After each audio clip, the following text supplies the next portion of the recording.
Hello everyone, welcome to Motivational Medicos. My name is Pulkit Gupta, and in this video we are going to talk about maternal physiology in pregnancy, or we can say the maternal changes which are going to occur during pregnancy.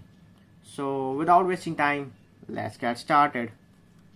So the changes which are going to occur during the pregnancy. So first of all we should know what is the duration of pregnancy. So the duration of pregnancy is 280 days. It is basically 280 days duration for the pregnancy. Now you must be thinking the duration is always from when to when, basically from when it starts and when it ends. We know the end, that when the fetus, basically the child birth occur, but when it starts, so it starts from the first day of last menstrual period. Now you guys must be thinking why I have taken this day, why I started from this day, because every female knows when she had the last menstrual period. So that's why we take it from that day onward. That is, it is approximately 280 days, or we can say it is 40 weeks. Now if you want to take it from the time of ovulation, we can minus 10 and 14, or 14, that it will be 256, or you can say 266. Sorry, it is 266 or 270 days. So after this, now see, there are going to be many changes which are going to occur in during pregnancy. As you know, there will be increased amount of requirement by the fetus for its growing fetus. So that's why there are going to be changes in every system of the in the maternal body. So first of all we are going to talk about the what are the changes which are going to occur during in the changes in the uterus. We're starting with the changes in the uterus. So this is the first one. Now you know what we know, that the uterus is a region where the fetus develops. So we want the strong uterus, or we want the big uterus for the development of fetus.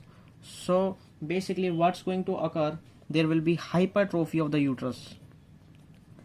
That's going to be hypertrophy, and and also there will be hyperplasia.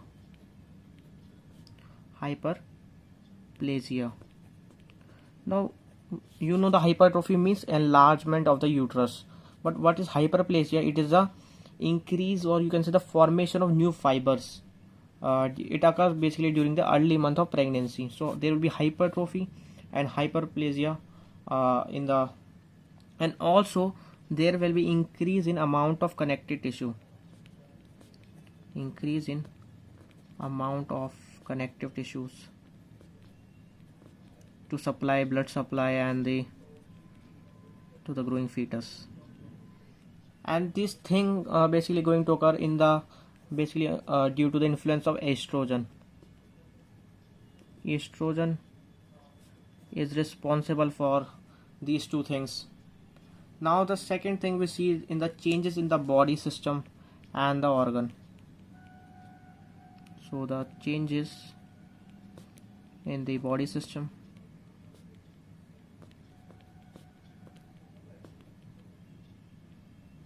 and organs. Now in the basically body system, the first one is the blood. So the changes in the blood. Now the main point in the blood is that blood volume increases. And how much it increases? The blood volume increases by 30%. Now there is one important thing which I want to tell you, that this increase in 30%, there is increase in plasma volume, not the RBC increase occur in the plasma volume.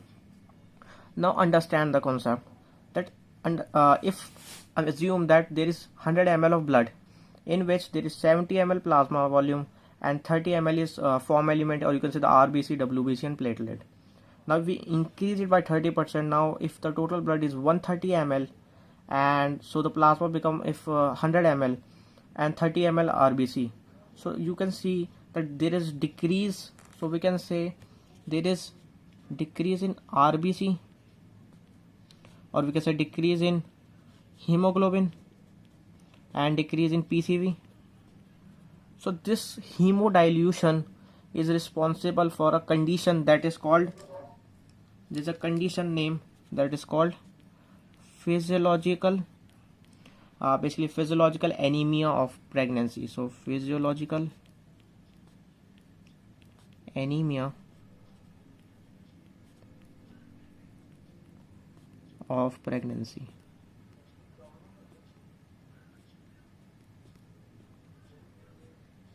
So there will be condition called physiological anemia of pregnancy due to the hemodilation, or can say due to increase in blood volume. Now after this we need to understand that in the blood as well, that the total plasma protein concentration decreases.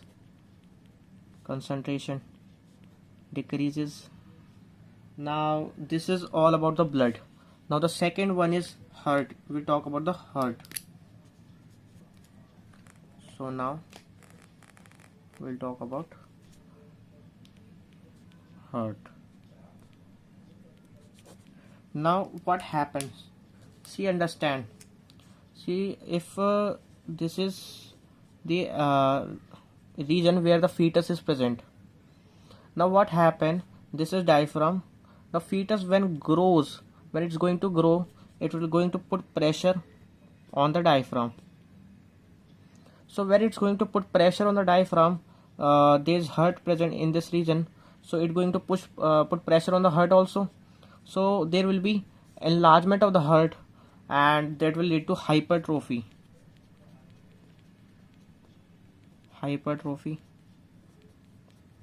in the heart. Now this hypertrophy, and also in due to there is increase in heart rate and stroke volume, which will ultimately leads to increase in cardiac output. So due to heart rate and stroke volume increases, there will be increase in cardiac output. But we see in the blood pressure, so both systolic blood pressure and diastolic blood pressure is going to decrease. But there's one more thing I want to tell you, that see, if this fetus is going to grow, this is going to put pressure downwards also. So downward there is a vein present, that is pelvic vein. See, it's going to put pressure on the pelvic veins, so that will lead to femoral venous pressure increases due to that reason. Now after studying the heart and circulation, the next one is that we have to consider is the respiration.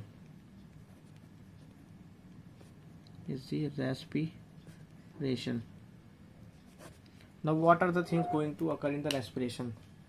There will be no change, there will be going to be no change in the vital capacity, so you can say no change. And if we say the pulmonary ventilation increases,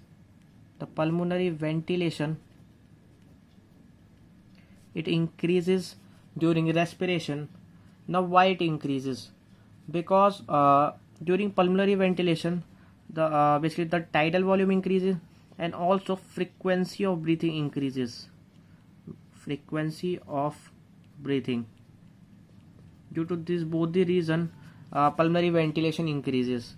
Now why these two things increases, that you need to understand. These two things increases due to basically due to the effect of progesterone. Now what this progesterone do? This basically progesterone increases sensitivity.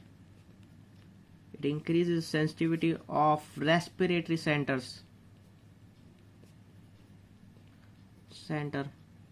to CO2. It increases respiratory center to CO2.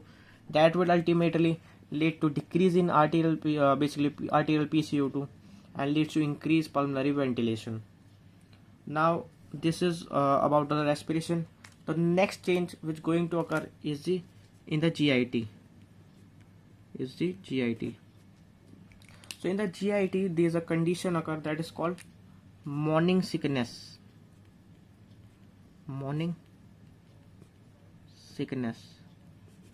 That is going to occur. Basically in this condition what happen, a female feel condition of nausea, vomiting during the morning time. So this is morning basically the morning sickness in the GIT. And also this decrease in mortality, there's a decrease in mortality of stomach and colon. And also there's one more condition that is going to be, that is hypochlorhydria. What does this mean? It means it's chlorhydria means there is a decrease in HCl concentration. Basically in the stomach, you know, HCl secretes, so there will be decrease in that condition. So these are the things going to occur in the GIT. After this, now we see what are the changes going to occur in the urinary system. So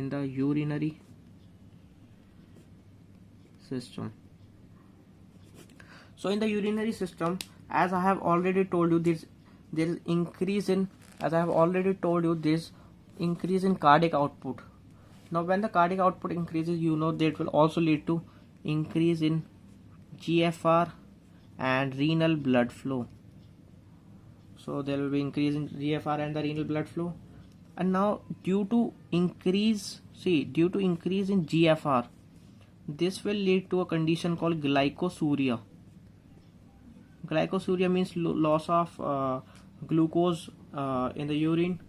Now this condition occur because, you know, if GFR increases, so there will be increase of load of solutes, and that will so more will going to be able to for the absorption, so more will be able to pass through the kidney, and more loss of glucose will occur, so that will lead to glycosuria. So after this we'll talk about the changes in the endocrine system.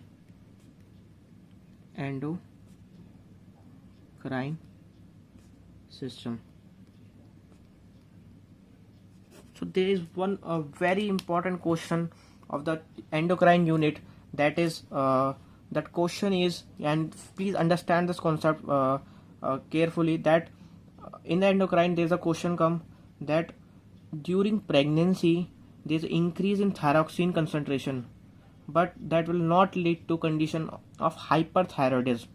Why? Now I will tell you what happened. There is a hyperplasia of the thyroid. There will be in the thyroid gland, there will be hyperplasia. This hyperplasia leads to increased thyroxine secretion, but also this estrogen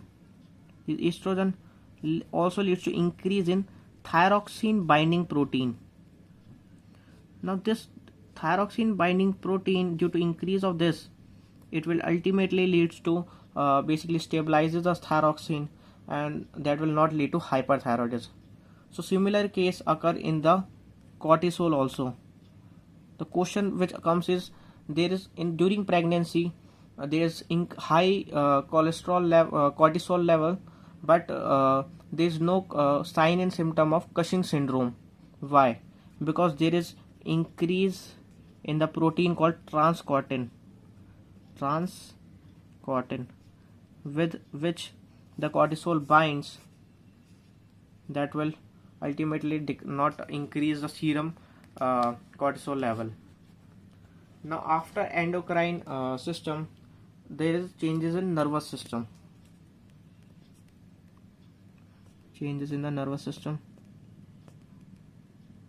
So basically the nervous system, what happened, there are some basic craving, mainly craving occur of unusual things, some like any basically articles, any diet, any, and there are also alteration of mood and behavior occur in the nervous system. The changes is going to occur. Now the next is skin. Now in the skin there is pigmentation occur. there going to be pigmentation going to occur. There's going to be pigmentation. Now in which region? In the basically in the nipple region, the breast region, basically in the areolar region, and also in the linea alba region. Now why this pigmentation occurred? Due to increase in ACTH secretion or maybe MSH increase. But this basically pigmentation disappear after the pregnancy, after the delivery basically. So these are the changes which going to occur in the skin region. Now let's see the metabolic changes. These are all the changes which body in the organ we have covered. These are all the changes in the body system. Now the metabolic changes. Metabolic changes. Now in the metabolic changes, what going to happen? See, which we all know, there going to be increase in weight. The first one is increase in weight. Weight is going to increase approximately 12.5 kg increases, and the second one is water retention increases. Now why this water retention increases, or you can say it occurs? Because there will be fall in plasma protein concentration, so due to which colloid osmotic pressure decreases and lead to water retention. And also it occurs due to retention of sodium due to the steroid sex hormones. That's why this water retention occur. So this one first point, this is second. Now the third one is there will be increased protein metabolism, means there will be positive nitrogen balance. And in the fourth one is there will be in the carbohydrate metabolism. What going to occur in the carbohydrate metabolism? So this we need to understand. See, in the carbohydrate metabolism, basically the renal threshold for glucose decreases. So if the renal threshold of glucose decreases, that will lead, if decreases, that will lead to glycosuria. So this is a reason why glycosuria occur, due to the decreased renal threshold. Now after this, in the fat metabolism, if we see, so in the fat metabolism, if we say fat metabolism, so as you all know, there will be increase in phospholipid, cholesterol, and also the neutral fats increases, and also the adipose tissue deposition that will going to occur. Now these are the changes.